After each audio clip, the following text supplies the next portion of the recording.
Welcome to Cinemaholics. I'm Johnny Groney, joined as always by Will Ashton. Oh boy, you're doing like a radio announcer voice. This is fun. How you doing, Will Ashton? I'm doing okay. How you doing? Well, I'm doing okay because we have a packed show this week. We're going to kick things off with a surprise thing I forgot to tell you about, Will. Oh, okay. We're gonna ask a big question. Is film criticism dead? Because it's a timely debate because the major papers are downsizing critics. Yeah. And it's got me thinking. I have a feeling it has Will thinking. So we're going to talk about that. Afterward, we're going to walk through some of the must-know stuff about the new film Weapons, which came out pretty recently. And we're going to give our own reviews of it, maybe get into some spoilers. I feel like spoilers are pretty necessary for this movie. We'll play the Rotten Tomatoes game after that, as always. Will's going to guess the Rotten Tomatoes score without cheating, among other things. And then we'll finish out with what else are we looking at in theaters this August? So with that's right, Will. I am springing this on you. Is film criticism dead? I feel bad. I forgot. I was literally about to text it to you so you would have time to prepare. But oh well. I just will have to wing it, I guess. I mean, it's something I've had to face, certainly today. If this is related to something in particular, I'm not quite sure if it's just something that's on your mind. It is. Well, there was a pretty sobering headline quite recently. The Chicago Tribune, best known to many as the outlet that Gene Siskel used to write for. Of course, Siskel from Siskel and Ebert. It is not going to have a chief film critic for the first time since the 50s. The critic they did have was Michael Phillips. You might have heard him if you're a fan of podcasts like Film Spotting. I believe he likes to come on a couple times a year with those fine folks. And, Phillips came in, I think, right after Siskel back in the late 90s. And other great writers have come through that paper. He accepted Phillips a buyout. The paper is eliminating his role entirely. And it's not just the Chicago Tribune. We're also losing a lot of respected voices in film criticism. A lot of the old guard. David Stratton, the Australian critic, passed away, sadly. He was 85. And he was a big, kind of film critic, especially in Australia, but a lot of people know him around here as well from things like The Movie Show and so on. So I don't want to have this big in memoriam kind of thing, but there's something to be said, Will.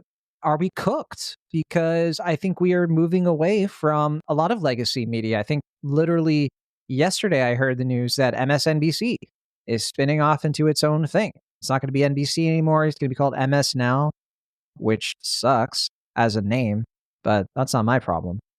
But just in general, it seems like legacy corporate media is going by the wayside. Some people are saying, you know what, who cares? Who cares? I've got Cinemaholics. I've got Jon and Will. I don't need these ragamuffin Richard Brody types from the New Yorker, although he's still a film critic for them, of course. But it does look like this could be a trend. But what do you think? Is it a trend? Is it a blip? Is this just kind of like, you know what, a couple papers here and there, whatever? It's not like New York Times is New York Times losing theirs as well? I think they might have.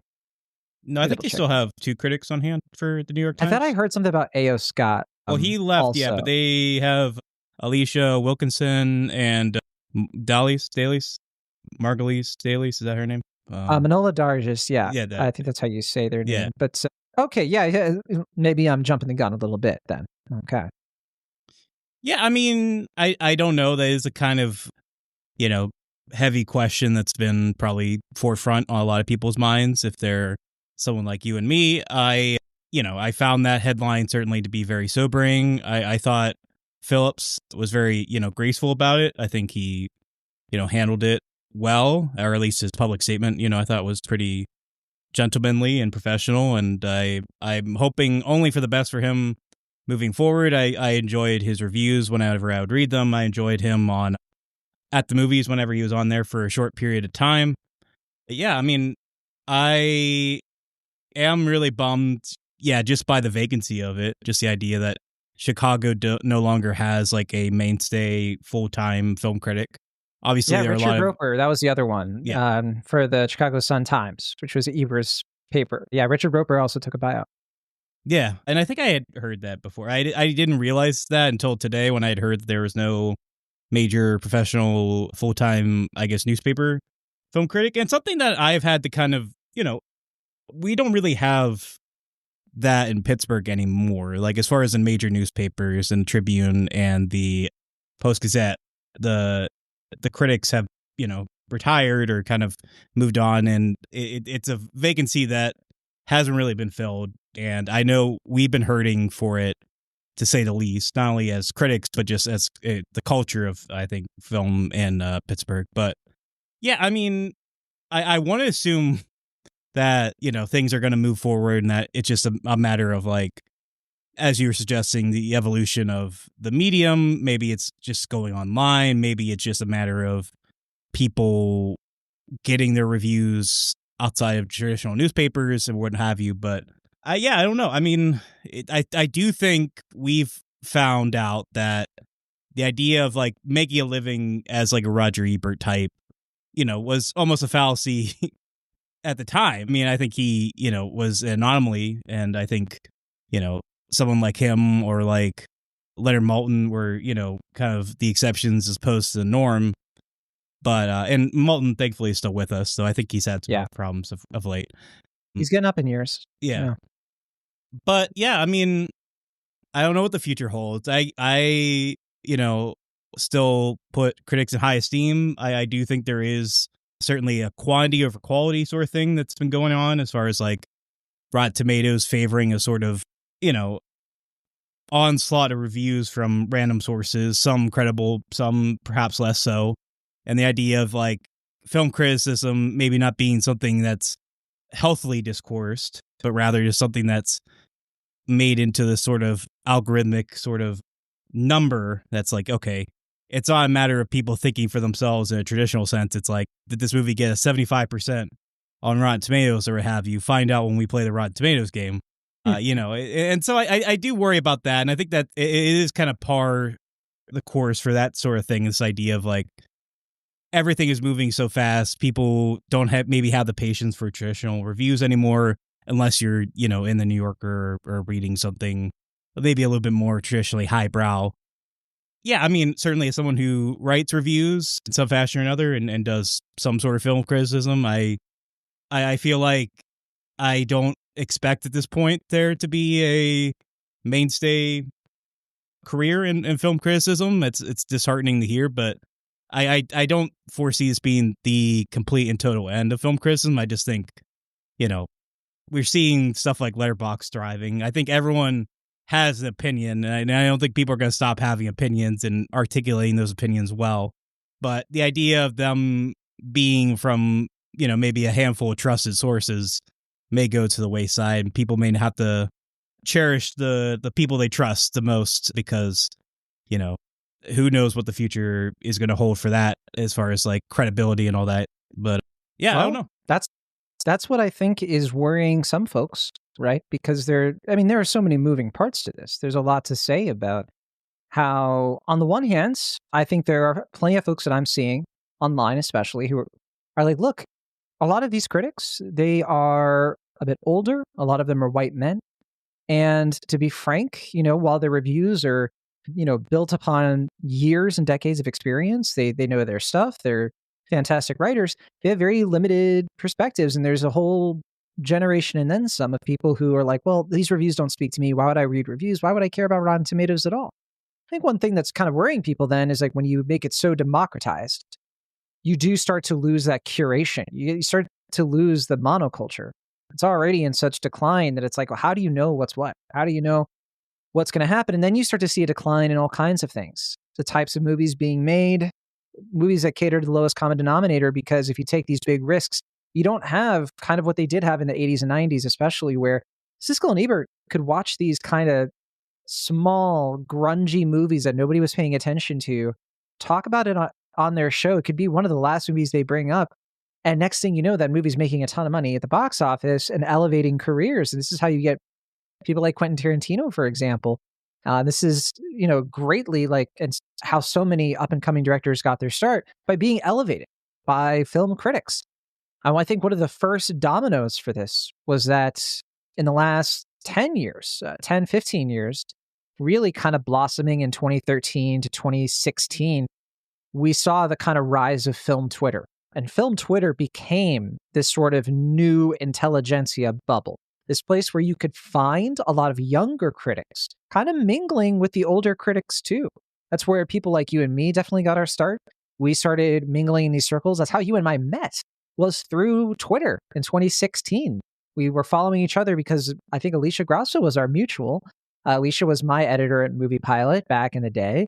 And I think you were writing all the time as well. And our paths crossed and we started talking together about movies.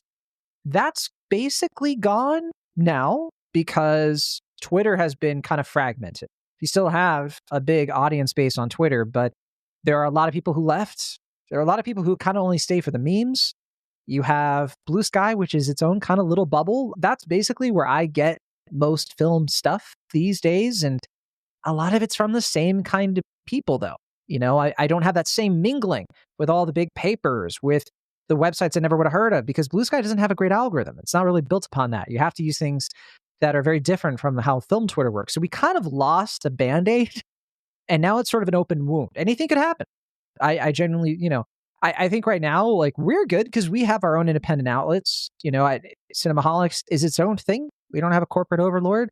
In Between Drafts recently became Rotten Tomatoes certified. So our reviews on that site, which I co-founded, of course, with the other editors at The Young Folks. I'm no longer the film editor. I stepped down, and I've largely moved away from film criticism in general so I could pursue other things.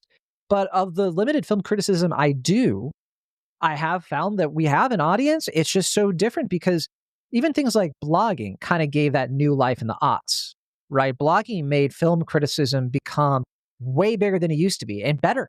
We got things like The Spill, Dissolve. We have things like, all kinds of websites and just in general that you can find cultural perspectives and ideas and new ways to think about movies. But it shifted into social media. Social media companies started taking all that over. The next frontier of this is something like Substack, which I think is unfortunate. I think Substack is not a great platform for everyday people to find great stuff, to find things that they weren't looking for. That's the thing that worries me. And you kind of mentioned Pittsburgh and, not really having a big film critic. San Francisco, we still have plenty of fantastic critics. Mick LaSalle is probably the most well-known. He's the chief film critic for the San Francisco Chronicle. And, he's still working, but he's getting up there. He's 66 years old. I do want to, because we're going to get into weapons and everything. I do want to have another discussion at some point, though, about how this kind of relates to some thoughts I have on the kind of era of film we're in right now and how it can echo some things in history. That would be a cool conversation to have when we have more time. But this is all to say, it's not that I'm cynical or just cynical. I am kind of hopeful because, like, anything could happen. You can't predict this stuff. No one predicted film Twitter, and no one really predicted blogging. Who knows what's going to happen? I do think that things like Substack just aren't going to really quite do it in terms of like finding voices who talk about film in an honest, credible, and smart way. It's probably going to come down to things like TikTok and Instagram. And it's just different. It's just not going to be the same thing that you and I kind of cut our teeth on. We have this podcast, of course, but it's a very specific niche thing, right? So yeah, I don't know what else to say besides let's see what happens. That's all you can say, I guess. Let's see what happens. Yeah. I'm more sad about film criticism changing in this way than losing things like MSNBC and like that kind of stuff, where I feel like that's just like, that was inevitable. This feels also kind of inevitable too, to be fair, but I don't know. We're losing a little bit of that wistful whimsy that we used to get from this kind of form of film criticism, in my opinion. Well, I mean, all I can say for now is that it seems like there are still films. I still have opinions, and that's all I can really count on at this point. Yeah, sometimes let's we'll voice some them. Control. Yeah. Maybe it'll just end up being me speaking into like a tin can with a string all the way to San Francisco with you listening in and voicing your thoughts on whatever film. But, one way or another, I think we'll continue to get our voices and opinions out there. If there's an audience for it, I don't know, but I'll still have opinions. I don't know, but I do care, and that's all I can do, right? So with that, let's talk about Weapons. Okay. All right. Weapons is a new film, the second film from director-writer Zach Cregger. We talked about Zach Cregger on this very show back in 2022, the release of Barbarian. What's up? This is his third film. Oh yeah, you count he co-directed the films he did before. Miss March and the Civil War on Drugs. So I don't count those. Solo, his second time solo director. I don't know if the Civil War on Drugs is actually a film or not, but that was like a Whitest Kid You Know thing. But I do count Miss some March. People consider it a film, but But I think it is supposed to be his third film for a very specific reason that I'll get to in a bit. Sure. But yeah, he was one of the Whitest Kids You Know, along with Trevor Moore. And yeah, he came out with Barbarian back in 2022. My goodness, it was what a comeback, for this guy who I wasn't that aware of much he had been doing in general. He had some acting roles here and there, like some small things. Mm-hmm. He did some TV work on, some documentary stuff, and not a lot, honestly. I think he was on something like he was on Adam Ruins Everything, right? But just kind of under the radar a little bit until he showed up writing and directing Barbarian, which people were like, oh my goodness, this is a really well done horror film. It's a film with a lot of pizzazz, as they say. It was a little bit different from some of the more quote unquote elevated horror that had come out in the previous, run up to this. This was around the time that I think Beau's Afraid was 2022 as well, if I'm not mistaken. And this film also had Bill Skarsgård and Justin Long sort of attached to it, which had people being like, oh, who's this guy? Oh yeah, it's one of the Whitest Kids You Know. Both meanings of that intended. Yeah. He's still a young guy. He's mid-40s, and apparently he wrote this film Weapons while Barbarian was in the edit. So Barbarian hadn't come out yet. He wrote this film Weapons basically in the aftermath of Trevor Moore's death, his untimely death. And you can kind of see that a bit in how this movie is handling things like grieving the loss of somebody you love. So, all that to say, before we get into the film itself, Will, remind the folks, you liked Barbarian or did you hate it? No, I like Barbarian. I had fun with it. And yeah, I mean, I had heard the hype going into it, but that was a real kind of out of nowhere sort of film. And as you were alluding to, in a sense of the trailer was out and I was like, oh, okay, it seems kind of interesting. I don't know much about it. And I think it was also a late summer release. That might have been September. I assume it was around this time. But then, I had heard it was Zach Cregger and it was, the hope was there certainly that you didn't want to set expectations too high, but knowing Jordan Peele was also someone who had become, a sketch comedian who made the transition to horror films. You were kind of hoping maybe this is the next one. And certainly I don't think Barbarian is on the level of what Jordan Peele has done so far as a director. But, I definitely think it's a big step up from certainly Miss March and, seeing him really just kind of confident and playful as a writer and then just kind of establishing a very, competent and engaging style as a director showcased that this guy definitely has potential behind the camera. And it was very intriguing to see what he was going to do next. So there was certainly a lot more hype for Weapons, but, I think it's been, very successful for him. Yeah, especially because when I saw Barbarian, that was on HBO Max, before it became Max, but and then back to HBO Max. But I remember just seeing it on a streaming service. So something to say about how, all right, now it's 2025 and his next, let's say his spiritual sophomore follow-up, Weapons, is out and way more hype going into this one. Warner Brothers released this movie not too long ago. We're recording this on August 19th and it was released on August 8th. And I actually had the opportunity to see it for the world premiere.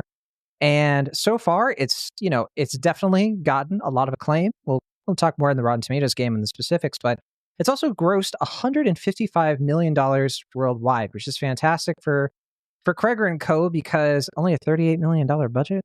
That is good news, and horror continues to be one of the safer bets in Hollywood these days.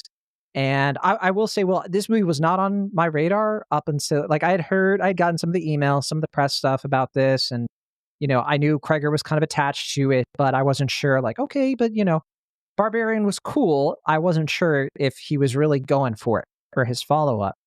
That said, I remember in the week leading up to the premiere, there were some rumblings of this could be big, a big movie. The movie itself, by the way, stars Julia Garner, Josh Brolin, Alden Ehrenreich, Austin Abrams, Carrie Christopher, Benedict Wong, Amy Madigan. It's a stellar cast. You can just tell, right, that the success of Barbarian really propelled Cregger to launch something even bigger, right, with some really good actors who definitely have kind of like bounced around different franchises and studios over the years, Einreich and Wong in particular. All that to say, I don't want to get into the story of it too specifically. We'll just say kind of what the trailer gives away, which is that small town, one day, for no understandable, explicable reason, all of these children, about 18 of them or so, they all wake up at 2:17 a.m. They all step outside of their houses and they kind of do the Naruto run out the door and into the dark. No one knows where they went. No one has seen them. And it turns out all of them are kids in one classroom from one class. So this teacher comes into school the next day. None of her students are there except one young kid named Alex, one played by Carrie Christopher, who they don't know. Why is he the only kid? Why did all these other kids? Did the teacher have something to do with it? You would expect a movie like this then to be like, okay, well, the immediate aftermath, we're going to get scenes of like the police interrogations and the teacher, frantic the next day. No, it skips ahead. And it's more about the period of grieving after the shock. And when you're forced to move into what happens next. And I think there are a lot of people who are going to go into this movie maybe not really expecting what this movie is doing, which is that it is not necessarily exploring this high concept, super gory the whole way through kind of roller coaster, Jordan Peele-esque kind of thing, when in fact it's honestly more of like a Twin Peaks sort of thing.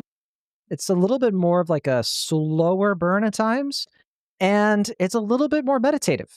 But it does also have a lot of wild things that happen throughout. So all that to say, well, Ashton, what did you think of Weapons?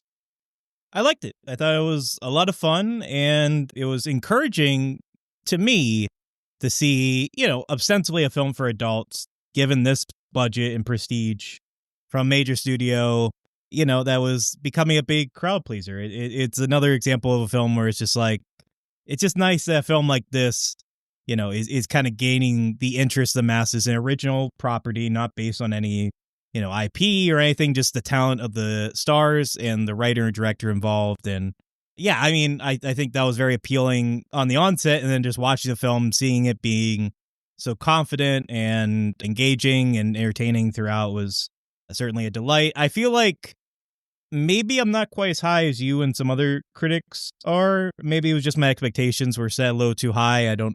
Maybe it was just because Barbarian had the surprise factor that this movie was just unable to have. That, I think maybe it maybe set me down a few notches, but I do think, the ambition here is just really compelling. I brought up it being Cregger's third film because this is very much indebted to Magnolia, which is Paul Thomas Anderson's third film. And that film was this kind of sprawling, big ensemble epic, kind of following this California community of people and just how they're responding to all these events that are kind of happening simultaneously.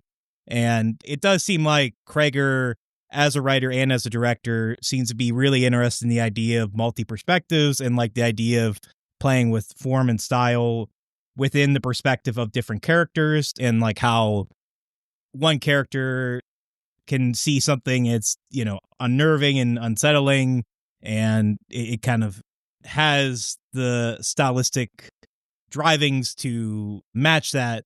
And then you see some like the very same kind of perspective, but from a different character, and they're out of it for a number of reasons. And it's all very comedic because like they're, just aloof to everything, let alone the situation at hand. And he can play that off without feeling too jarring or, uneven as a film. And I think that's really a commendament to his talent and to his capabilities as a filmmaker and as a writer. But yeah, I mean, it is a little hard to get into the nitty gritty of it without talking about spoilers. But yeah, I do know a lot of people were comparing it to like Jordan Peele and comparing it to, as I mentioned, Magnolia.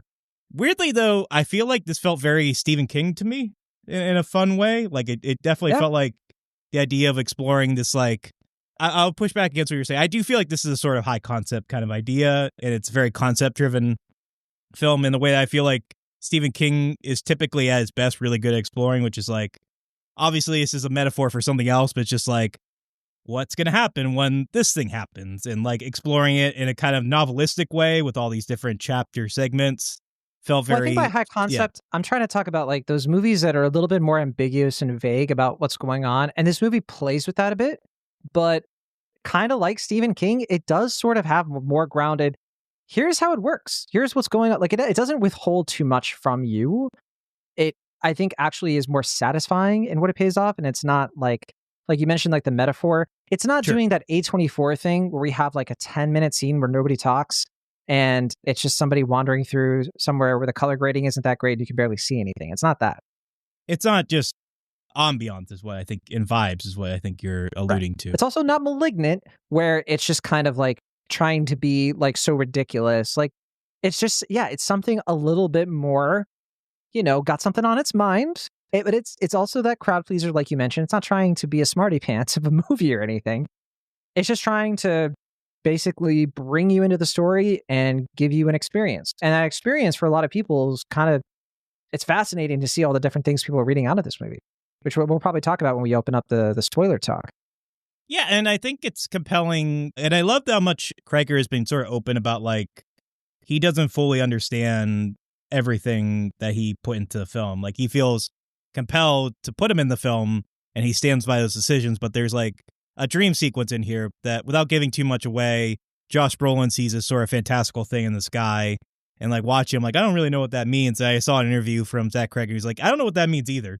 Like, I just felt like that was, something that needed to be in the film. But like, I love that he's going with this sort of intuitive sort of thing where it's, as you mentioned, sort of a process, him kind of putting all these feelings of his into a film and trying to work through it in a sort of therapeutic way, but also like making a film that feels so well-rounded and competent and like, doesn't feel like it's, a bunch of loose ends and a bunch of just random ideas thrown in there willy-nilly. It is a engaging, entertaining film in its own right, but also, as you're alluding to, sort of heady and thoughtful in aspects that these sort of summer blockbuster horror films tend to not always be.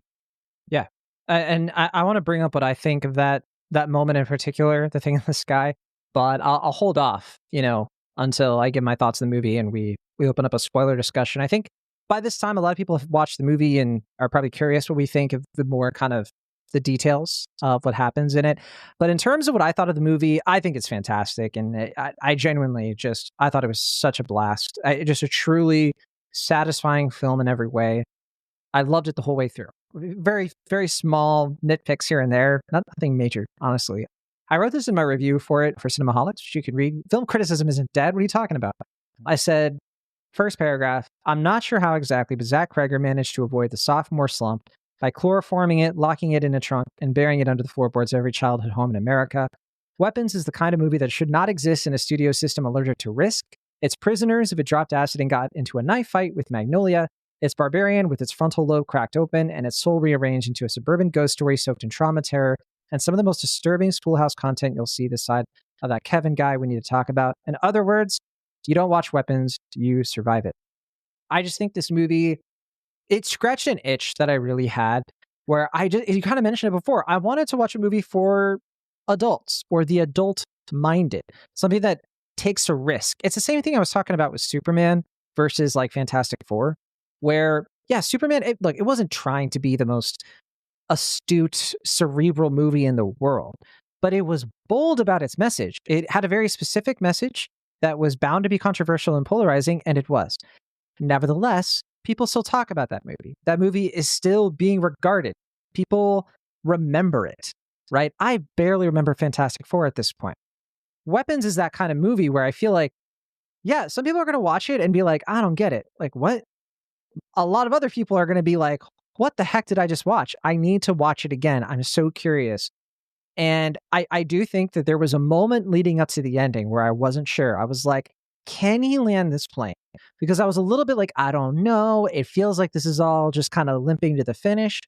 And then it just has the ballsiest ending. I mean, and it's a punch thing where it hits you with this kind of satisfying thing, and we'll talk about it in a minute, but then it hits you with something really tough to sit with.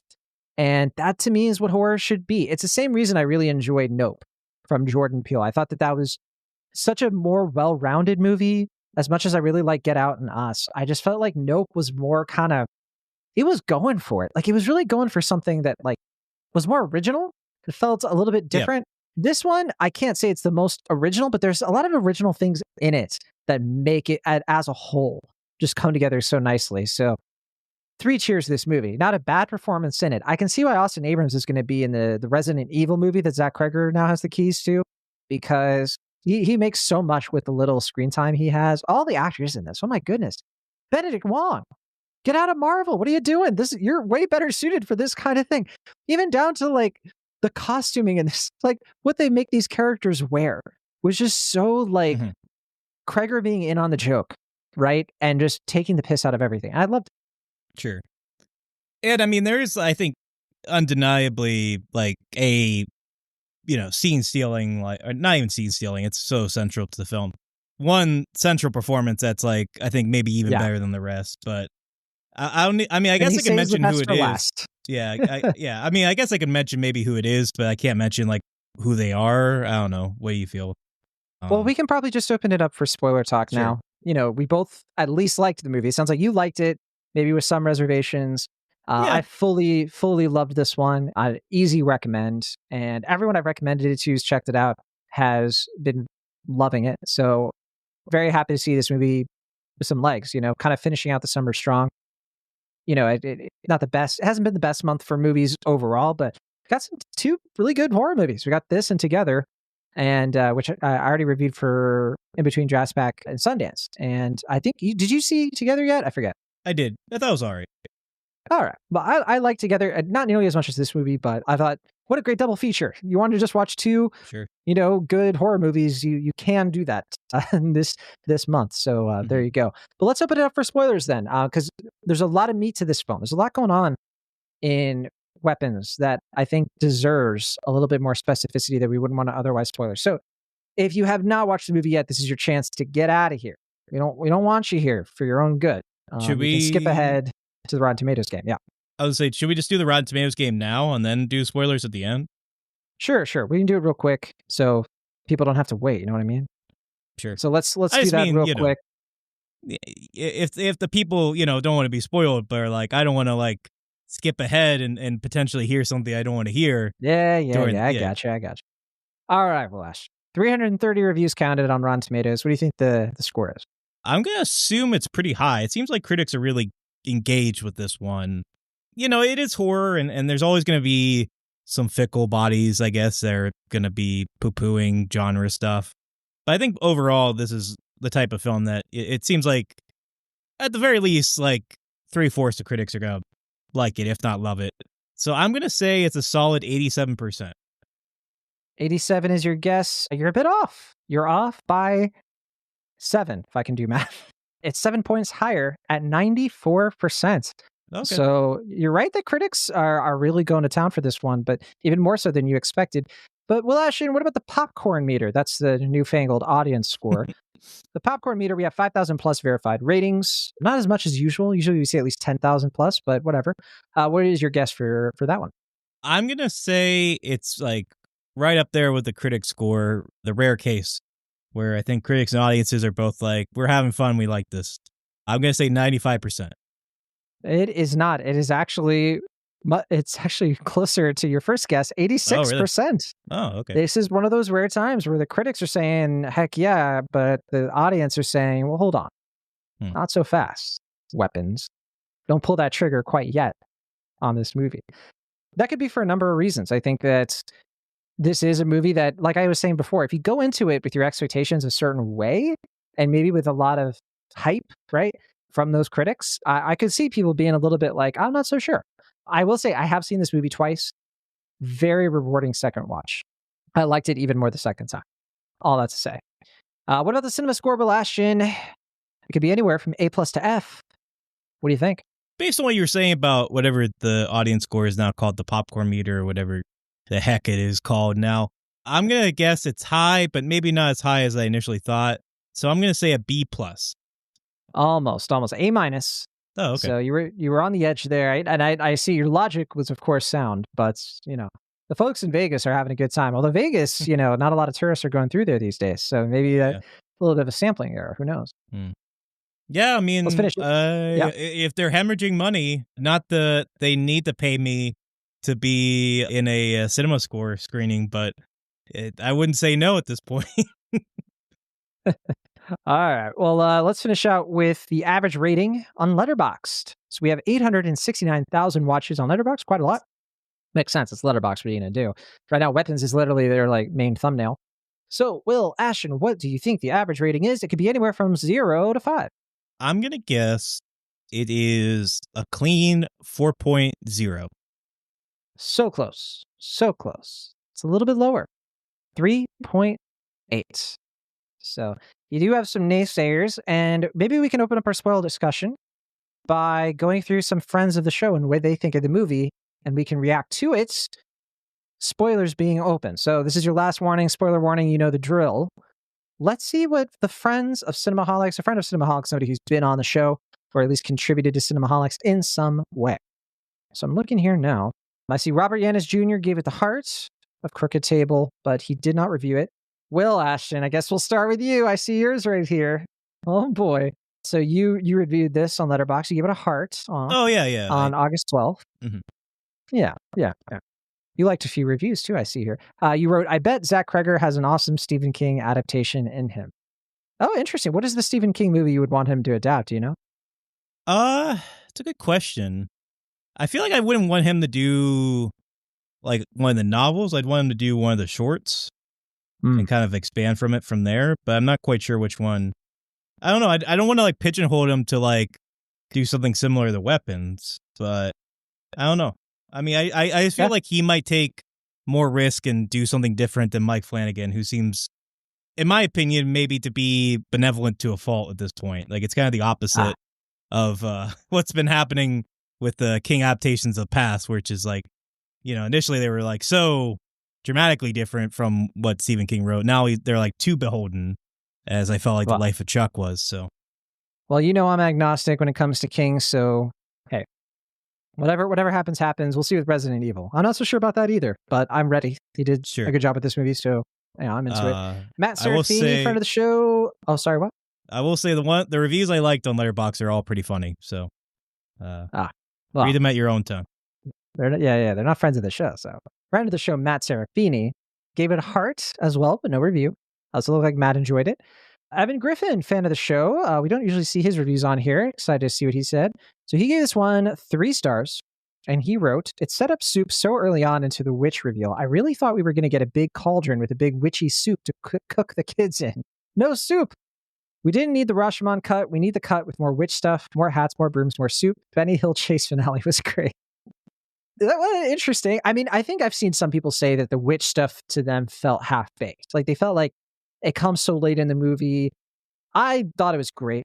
I think the surprise that this is Hansel and Gretel, basically, and the way the magic stuff in it works and how well it's explained. It's such a great mystery. And I get it. It's not a Chekhov's gun where any of it is really seated beyond suggestion, right? Oh, okay. So Julia Garner's car has witch, painted on it. So it was foreshadowed. It wasn't explicitly seated to have you heard about these witches in the woods? There's nothing like that. I think that's better because I think the mystery of it and the pain of maybe not getting an answer in the movie kind of helps the atmosphere, and it kind of helps to feel what these characters are feeling. And then you do get the answer, and the answer surprises you. I think that's kind of the point. I think that's great. And I do like the way the witch stuff in this works. I think it was interesting. It was different. It wasn't too overpowered, if that makes sense. It's not like the witch could do whatever. There were these specific rules and limitations, and of course, it's what leads to her undoing. And I thought it was great. In terms of the Rashomon cut, I thought it was great. It's different from Rashomon because it's not the same event over and over from different perspectives. It's an ongoing story told from different perspectives, and something new is layered in each time. And it shifts and gradually changes over the course of the movie. That was actually, it's only partially derivative, but it's derivative in an original way, I guess.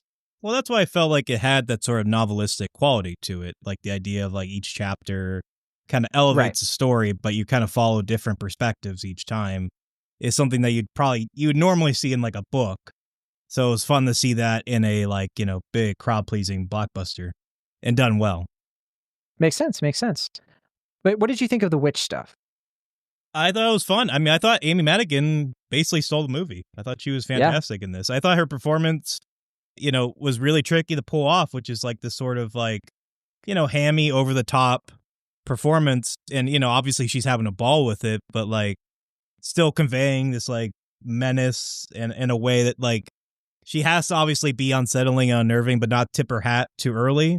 No pun intended, I guess, with like a witch hat or whatever. But yeah, no, I thought she was stellar in this film. And I think, if I had any major complaint, it's that I feel like the last segment with the kid kind of goes a little too long. Like, I feel like there's a lot of like, okay, we get it. Like, and I get that it builds to the punchline of it, which is what you're alluding to, which is like easily, obviously what this whole film is building towards, but also just the highlight of the film is just this huge, great, bloody punchline that, Cregger, I think that might be him at his absolute best. It's just building to that, outstanding sort of Ferris Bueller-esque set piece.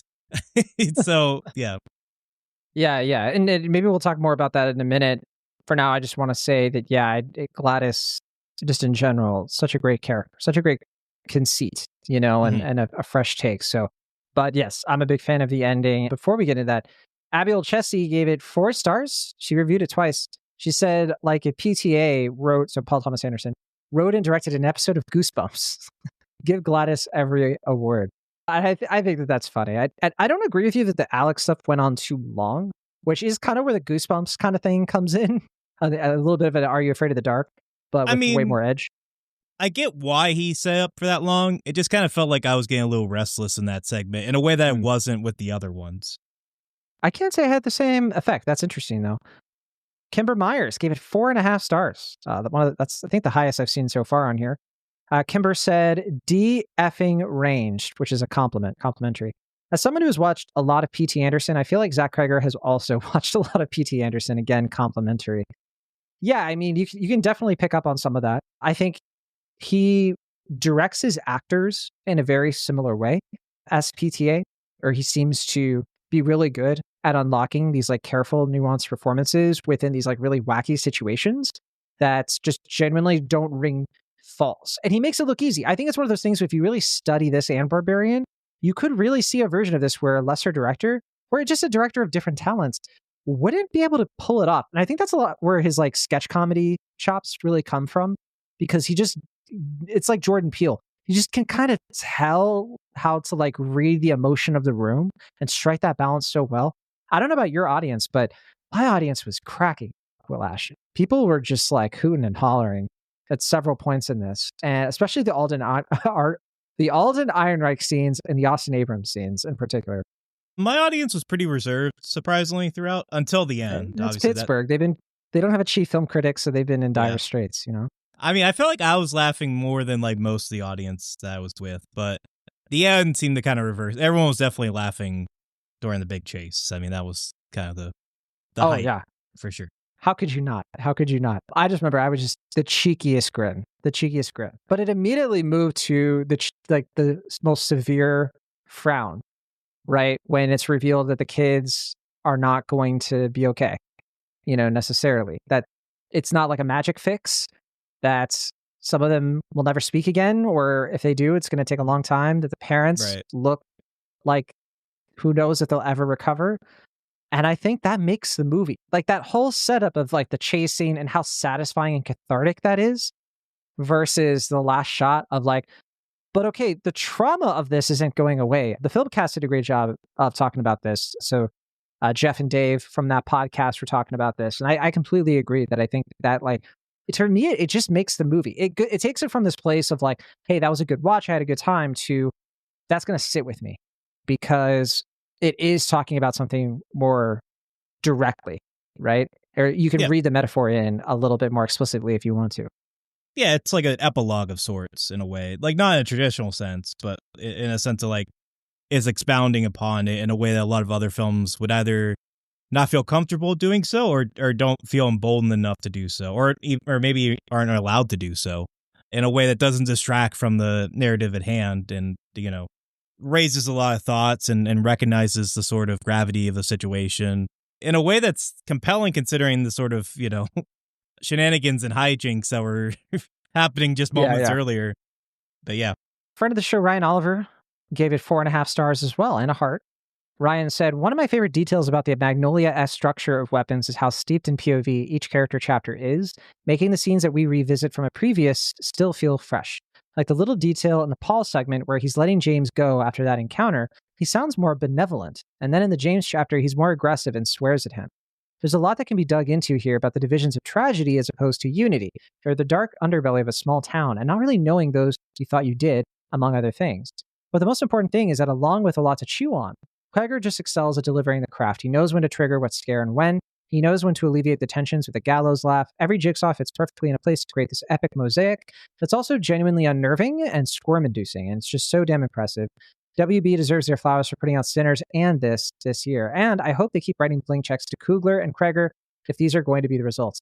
I agree with every word of this, except for I wouldn't consider this a mosaic. I think it's such a more intentional weave, and that makes it sound a little bit more Terrence Malick than it is. But everything else, I mean, let's talk a little bit. That POV thing, yes, you absolutely see it on the second watch, that there are little details like that. The cop one is very noticeable. That you're like, oh, in his head, he probably thinks he's being a nice guy, huh? But like, he's terrifying from Abrams' perspective, for sure. All that to say, the metaphor itself, I think seeing that AK-47 or AR-15 in the sky, my read on this, well, maybe you'll agree, disagree, is I think that this is Cregger basically breaking the fourth wall and saying, look, I know you're all probably thinking you're ahead of the movie, that this is a metaphor for a school shooting, and that's how this is going to play out, and that we're not going to get answers, whatever. I think that's him kind of being in there and being like, here it is. This is what this character is kind of feeling. This weird, like, this is probably a character, even in universe, you can rationalize it as parents today have to deal with this reality, that this weapon can kill their kids at school. It happens almost every day in America, that kids are dying from gun violence, right? Yeah. And schools especially. And so it's an anxiety that these parents have. That's showing up in this character's subconscious. That makes sense to me, 100%. However, the movie goes on to say that there's more to this, right? It's not just this external thing that it can happen to you. It is, the entire movie is about, the title of the movie is Weapons. And the weapons aren't the guns. The weapons aren't the witch necessarily. It's people turning on each other. And I think that the metaphor here is so clean in the sense that, look, you can look at it, the timing of this. I'm not saying this is all intentional. This is my read of it. Ryan kind of touches on it here. We're so divided. Any drop of something can trigger us into something irreversible, right?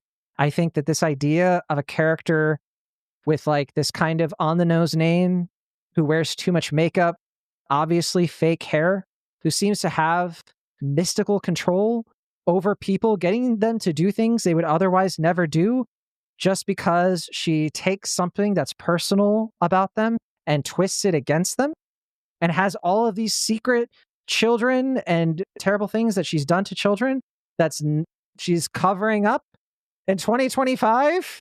Like, it's so there. And I think if you read the movie that way, you read between the lines, the point is that, like, there's no coming back from this. The trauma that we're doing to kids, no matter how you dice it, it's not going away. It's done. The kids could, like, the next generation could rise up and put an end to all of this through whatever, violence, right, voting, who knows. But the point is, like, they're not going to be okay afterward. Who knows if they ever will be. And that to me is like, that's how you send a message in a movie in a way that like gets to people and sticks with people in a way that lasts. I think that's why I go from like liking this movie to truly loving it.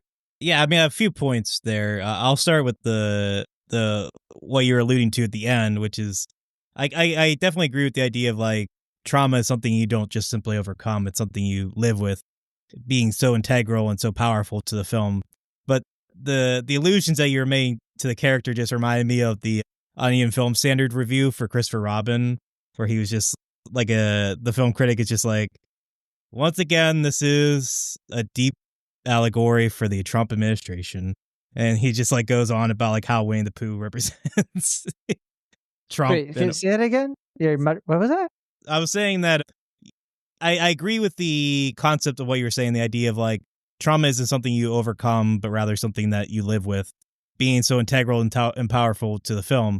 But your comments about Gladys in relationship to the current administration just reminds me of the Onion Film Standard review for Christopher Robin, where he's just like, once again, this is an allegory for the Trump administration. This rotund character. I mean, it's classic for a reason, isn't it? Sure, yeah. But hey, yeah, I mean, that's why I tried to pepper it with like, look, I'm not saying it's intentional. I'm not saying that everyone's going to read the movie that way, but I mean, it's tough for me to deny it. I don't know.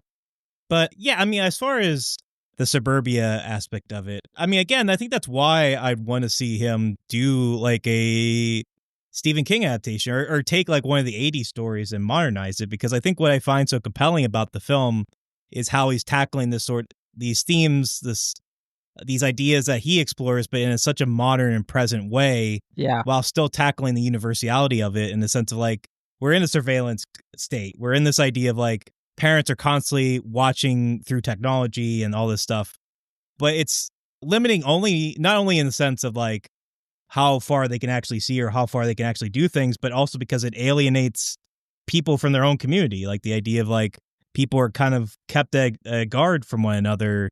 And when something like this happens, there's no inherent bridge between one another. There's only divide because people are so used to being segregated in these situations because of how things are in a current societal place. And that's why I think if he were to tackle some like maybe a classic Stephen King story, I think he'd be doing something really interesting and compelling. But also I just think, you know, as you're alluding to, the idea of Cregger being kind of maybe one step ahead or like kind of winking at the audience is, I think, one of the key reasons why Barbarian was so rewarding and entertaining is that as a writer, you could tell he, you know, almost midway through was just like, I know where this is going to go. This is boring. I'm going to do something unexpected and then just see what happens. And then he evolved into something way more fun and compelling and engaging for that reason. And you can tell with Weapons that he's also, you know, like you said, there's a kind of more threadbare, simple version of this film that he could have easily done.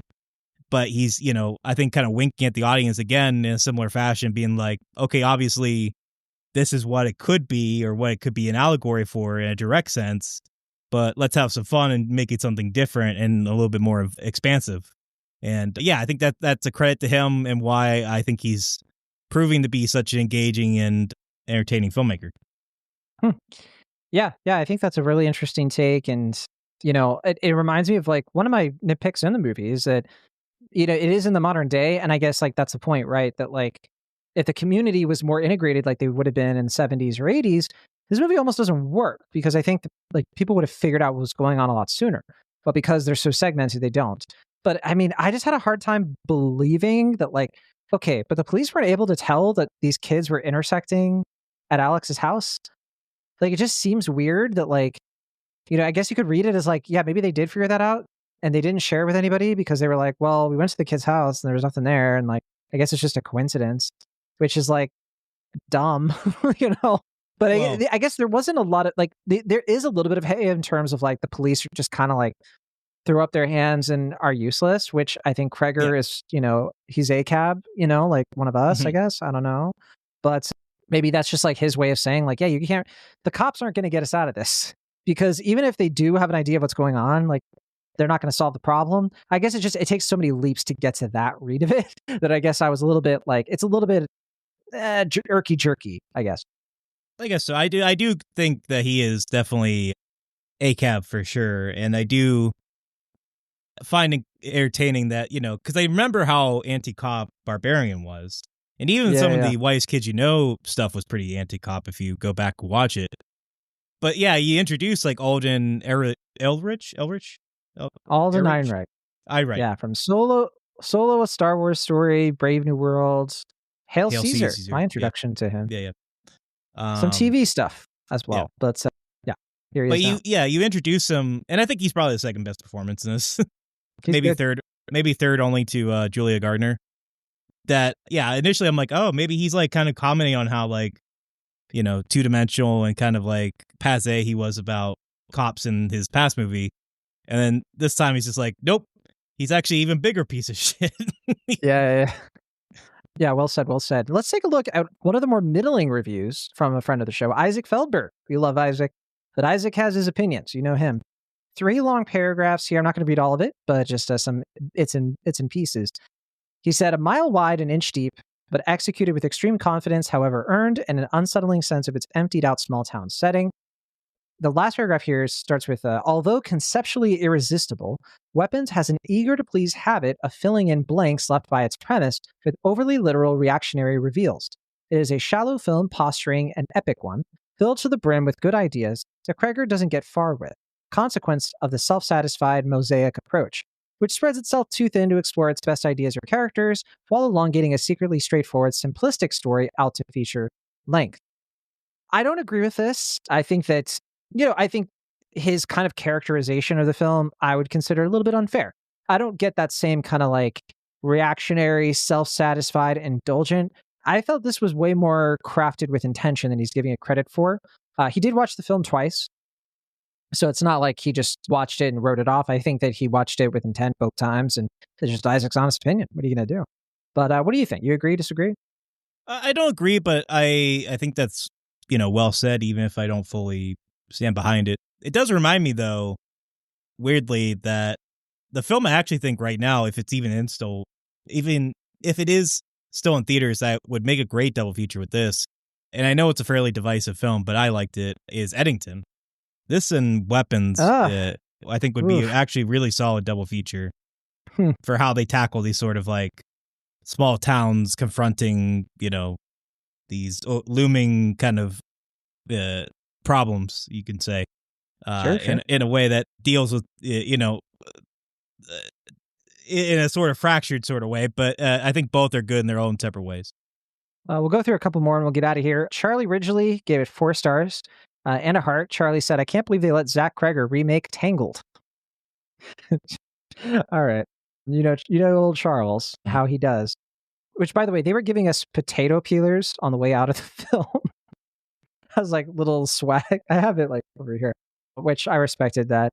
A lot of people were like really grossed out by that. I thought that was just kind of like, gross. But I don't know. I didn't think it was as gross as some of the other stuff that happens in this, but definitely disturbing. Yeah, disturbing that she does it to the person that she, had funny feelings for, I guess.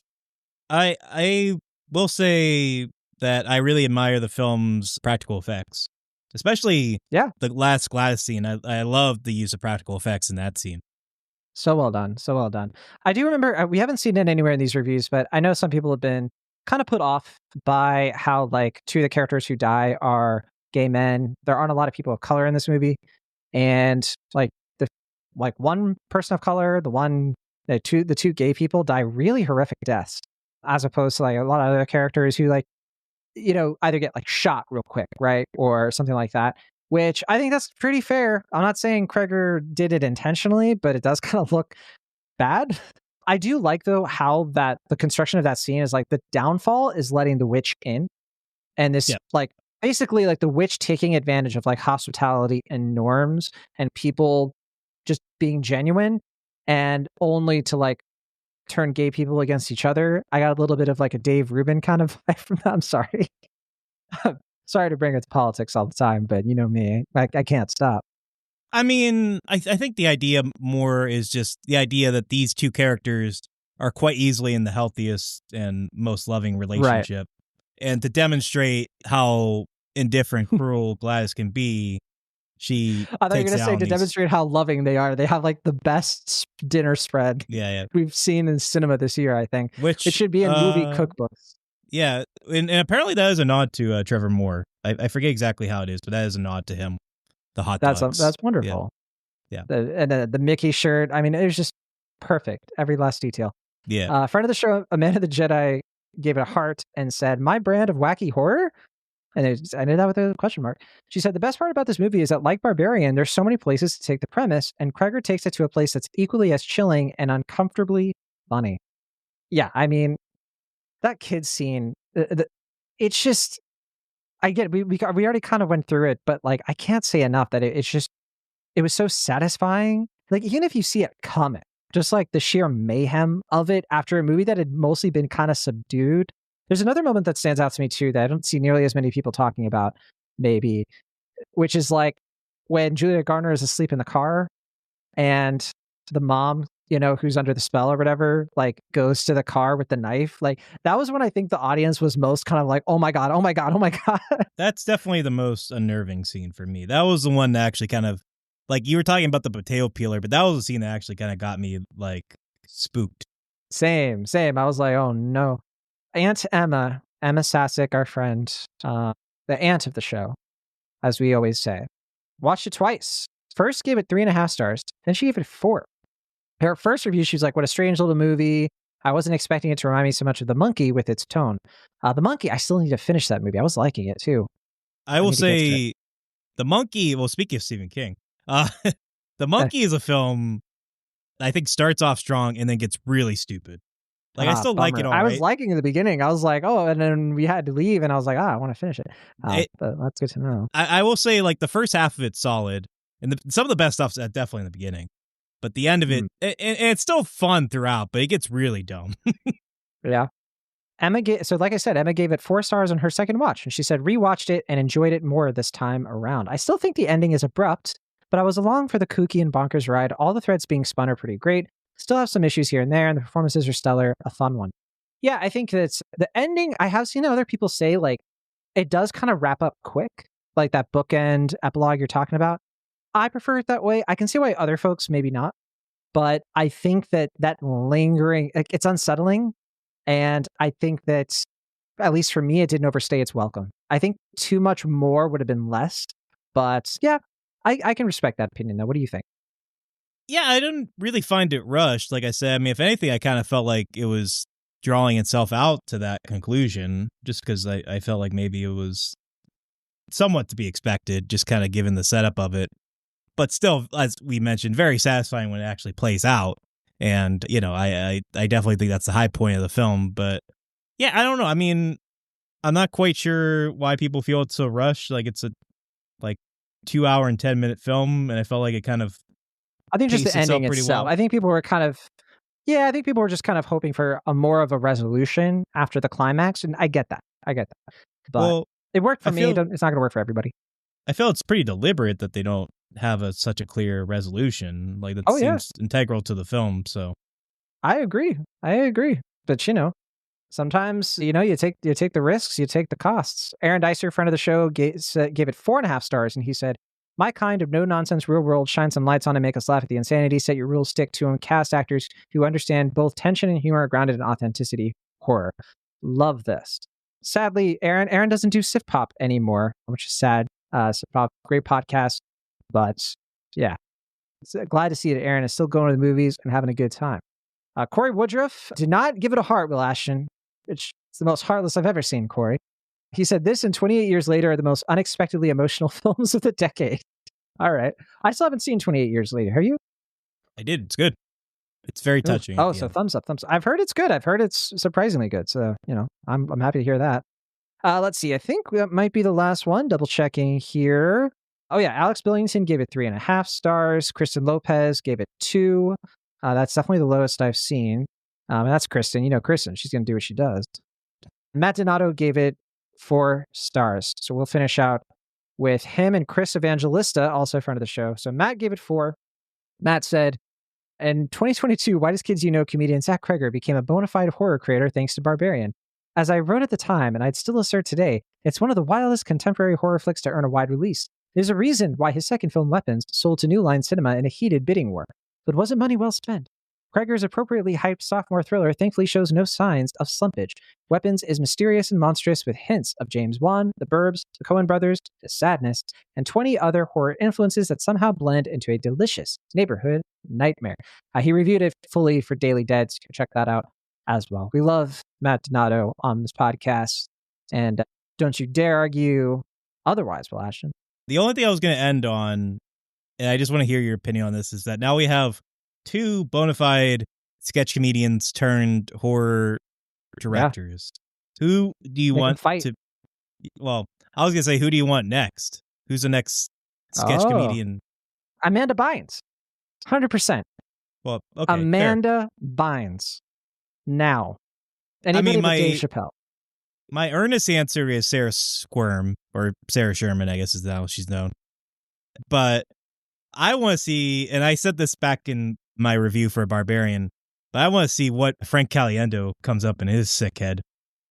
I'm sorry, there is still Chris Evangelista. He gave it 4 stars and said, let Zach Cregger do whatever he wants. That's a great place to end it. Thanks so much for listening to Cinemaholics. What else are we watching in August, Will Ashton? Are you going to watch Nobody 2? Yeah, I want to see it. I just rewatched the first one. I'm excited about it. I could watch 50 Nobody movies. I get a kick out of seeing Bob Odenkirk beat people up. It's a delight to me. Well, two of my favorite Sundance films are coming out this month. I think in some theaters already, depending on where you're at. Lurker and Twinless. Corey Woodruff, also a big fan of Lurker, by the way, from Sundance. Lurker is like, I think, the spiritual sequel to Nightcrawler, and that's all I'll say. Twinless, I don't know how to describe it. It's Dylan O'Brien and James Sweeney, and it's a movie. Go see it today if you can. You probably can't, but if you could, do it. What else am I forgetting? I'm excited for Honey Don't. I know it's getting kind of divisive reviews, but I'm going to see any film directed by a Coen, certainly Ethan Coen. I skipped the press screening for it. I'm sorry. Listen, I get it. I'm not in that one, so you solidarity. That's it. Chose not to see it, and I respect that. But I'm telling you, I think it's worth seeing. I hope. I haven't seen the film yet. All right, fair enough. I was gonna say we didn't have time to talk about The Naked Gun on the show, but big fan. Loved it. It was great. Very funny. Great theater movie. Catch it if you still can, please. I'm going to be watching Sketch soon. I was supposed to see it earlier and I keep delaying it. I have like other stuff coming up, but there's also Highest to Lowest, I think is in some theaters right now. And I can't watch that one, conflict of interest as it happens. But Neza 2, that one I had to miss the screening because of personal stuff that came up. But that was one of my most anticipated of the fall. Quite honestly, late summer, fall. You did see it, and you're going to be reviewing it for in between drafts. We're going to hold off on your thoughts for when you see it, or for when you review it, I should say. Yeah, I think I think they pronounce it Nija or Nija. Oh, maybe Nija. I don't know. I am not going to pretend to be the aficionado on how to properly say Chinese languages and names. So, if you have not seen K-pop Demon Hunters on Netflix, guess what? You have a chance to see the sing along, which is coming to theaters. Which I haven't seen it on Netflix. It's been on my radar because, it's just one of the biggest Netflix movies of the summer. And I'm very curious about it because I've heard it's just a wonderful watch. And after that, we'll have the Venice Film Festival kicking off. So that and Telluride days later. So lots of stuff coming. And don't forget that if you like Cinemaholics and you want us to review new films, hit us up. We'll do them when we can. But yeah, what is your most anticipated, Will, of all the ones we talked about? Which one do you think is this is a Cinemaholics review? I'm really excited about Highest to Lowest. I love Spike Lee, and High and Low is one of my favorite Kurosawa films, and I think even if it's not one of his best films for Spike Lee, I have to imagine him and Denzel working together is only going to be a delight at the very least. You should have a guest, since I can't review it for conflict reasons. It sounds like we need to bring in one of our friends to help you out with it, and that would be amazing. Yeah, I'm also very excited for Splitsville, which is a new film from the guys that did The Climb, which is one of my favorite films of 2020. I'm also really excited for the new Toxic Avenger, and I think there are a few other things. I think August has had a lot of fun titles. Smaller titles. Yeah, it looks like a little bit more of a breeding ground for smaller indie stuff. Didn't mention Eden is going to be coming out. The new Ron Howard movie. I heard that's nuts. I don't know anything about it. So yeah, lots of stuff to check out. And if something comes up in particular you'd like us to discuss, hit us up as always. We have links in the show notes of how you can get in touch. But with that, we'll say goodbye for now. From the Cinemaholics Podcast, Internet, California, I'm Jon and Will. Internet podcast, Will Ashton, whatever you said. Cinemaholics. See you next time. Cinemaholics.